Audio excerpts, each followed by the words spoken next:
যুবক ভাইয়েরা গো,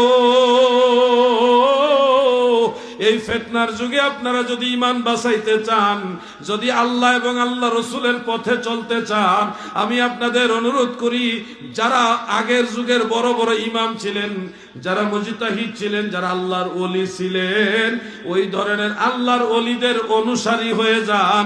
যদি জান্নাতে যাইতে চান, সেই পথের অনুসারী হন। নয়া নয়া যত ফতোয়া আসবে, নতুন নতুন যত কথা আসবে, এগুলি নিবেন না, বরং শেরে বাংলা আল্লামা আজিজুল হক সাহেব রহমাতুল্লাহ আলাইহি যেই পথে, আমরা মদিনা ওয়ালার কদমে ওই পথে রওনা হব। ওলি আল্লাহর বাংলাদেশ, এই শহীদ গাজীর বাংলাদেশ, শাহজালালের বাংলাদেশ, এই শাহপরানের বাংলাদেশ।